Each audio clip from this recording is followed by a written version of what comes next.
The effects that the Twilight Saga had on Hollywood in the late 2000s to early 2010s is not to be underestimated. It gave birth to many young adult novel-turned movies that were trying to cash in on the current fad. We were introduced to vampires, dystopias, and love triangles galore. But more often than not, these franchise attempts failed and were forgotten about as quickly as they came. 2009's Cirque Du Freak, The Vampire's Assistant, is yet another example of a franchise that never was. So join me today as we re-examine this movie. We'll explore the history, discuss why we never got a sequel, and I'll share some of my thoughts on why the film is so poor.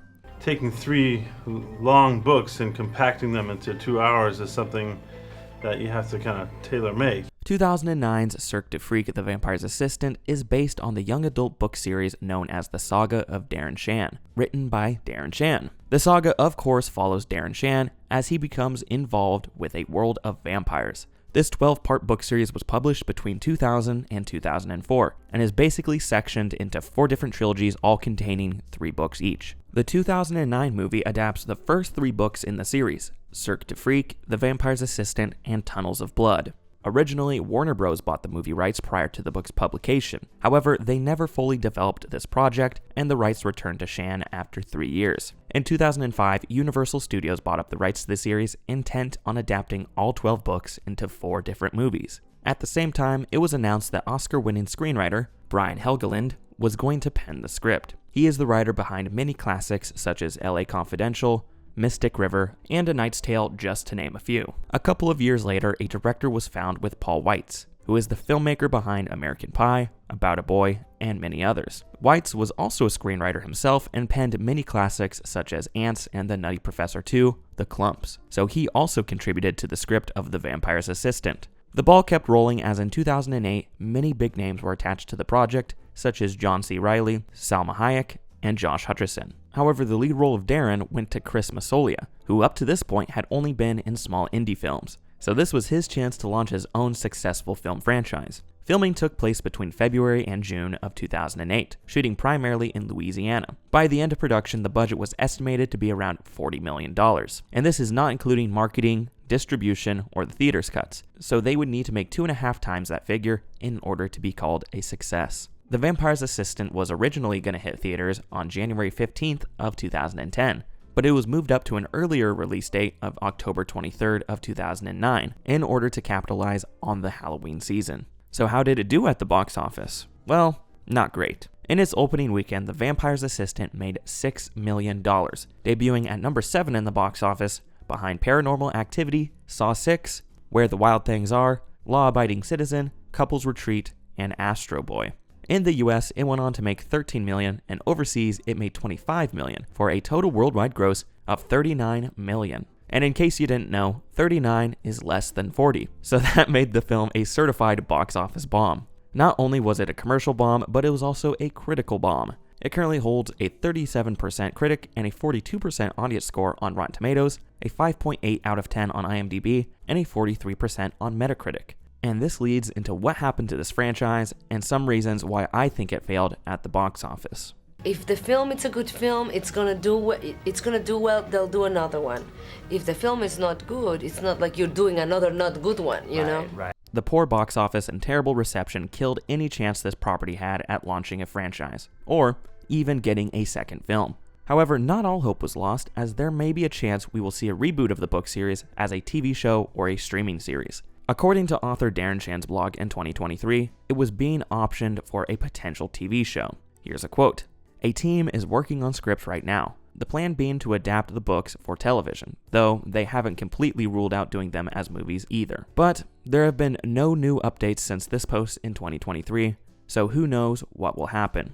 All I know is the 2009 film is certainly not getting a follow-up, for better or for worse. Speaking of which, I have some theories on why it bombed so hard. First up, the movie just isn't great. It got poor reviews right off the bat, and it had terrible word of mouth from a majority of audiences who were going to see it. Yes, it may still have its fans out there, but as a whole, the reception was rough. This movie is also a little too weird to have wide market appeal. I know it literally has freak in the title, and the story involves a freak show, but there are some scenes which just go too far. Like this shot where this woman rips off her finger and then Lady in the Tramps it with this other guy. There's just so many unnecessarily weird moments like this one, which just served to shock the audience and be different. But they still have to keep it PG-13, so it ends up feeling really sanitized at the same time. And this ties into the poor marketing for this film. The trailer is weak and the poster looks horrible. It seriously looks like something a middle schooler would make in their graphic design class. The Vampire's Assistant has a hard time standing out from other films in the YA genre, and films in the vampire subgenre. It doesn't do anything unique, all the vampire lore is convoluted, and there's not any heartthrobs which will bring teenagers to the theater like Edward or Jacob. As stated earlier, this film was bumped up several months earlier to capitalize on the Halloween season, but this also put it 1 month before the Twilight Saga New Moon came out. Obviously, it was also trying to cash in on the vampire craze, but I think this release date had the opposite effect. It was totally overshadowed by New Moon, as all the hype was going to the Twilight franchise, and The Vampire's Assistant was disregarded during its marketing phase. Ironically, New Moon was directed by Chris Weitz, who is the brother of Paul Weitz. The Vampire's Assistant failed to appeal to both general audiences and fans of the book series. This is a problem you see pop up time and time again when it comes to these YA book-turned movies. These studios think they have a certified hit because the book has sold millions of copies, but then they change so much about the source material that those fans get pissed off and no longer care. This has also contributed to the film having a terrible legacy, since a large portion of book fans didn't enjoy it and actively pretend it doesn't exist. So now that we've explored some reasons why this movie failed commercially, I wanted to offer up some of my thoughts on why it fails as a piece of art. I think Cirque Du Freak will definitely hold its own because it's based on a really good story and we got a really good cast, and I think the movie was put together really well. As always, I'm sorry if you like this film because I am about to trash it. It's nothing personal, just business. Also, I have not read these books, so I'm approaching this movie as just an average theater goer. The Vampire's Assistant is just a bizarre film. And it's not bizarre in a good way where the filmmakers are making bold and different artistic choices, it's just bizarre in the way it's acted, shot, and how the story is told. It's like someone transported a film from another universe where everything is just slightly different from our world. For a movie that is an hour and 40 minutes long, it certainly feels like nothing happens. But at the same time, it feels like way too much is happening. The movie has a hard time focusing on a central narrative, and it gets preoccupied with exploring other characters and useless side plots. The performances in this movie are terrible across the board. From the main characters, to the side characters, to the young actors, to the veterans that have been in the business for years. The only person who is good is Willem Dafoe, but he's only in the movie for like 4 minutes tops. Now, 1 or 2 bad performances can be blamed on the actors, but when every single performance is bad, you have to point the finger at the director.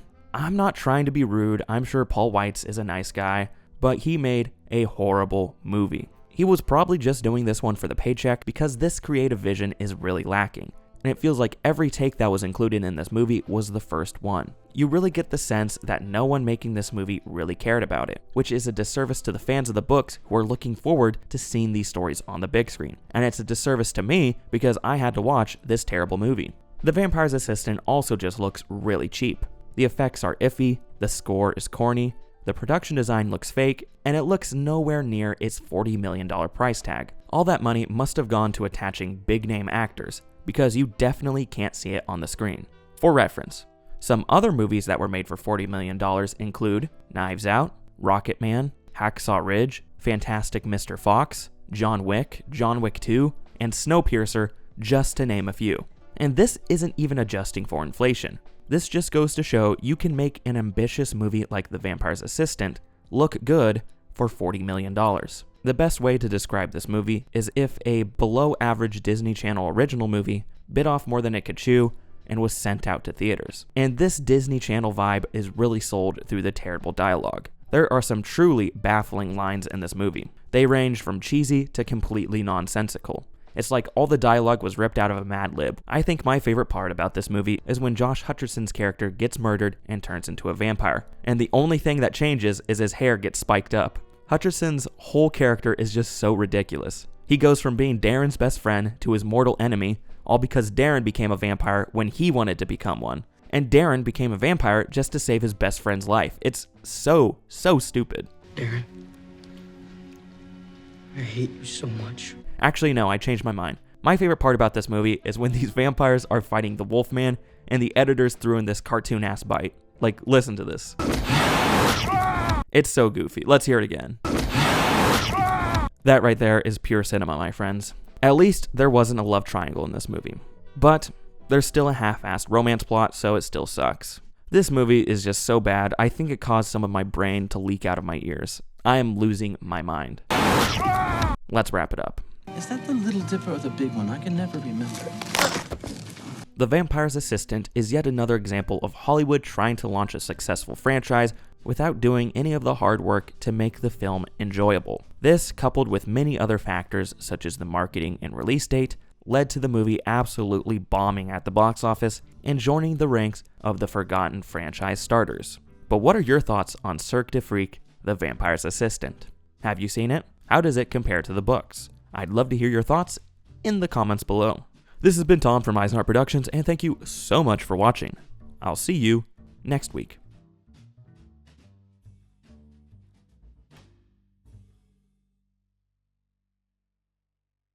And here's a sneak peek of next week's video. The best way to watch this movie is just to look up the action scenes on YouTube, as everything in between is borderline unwatchable.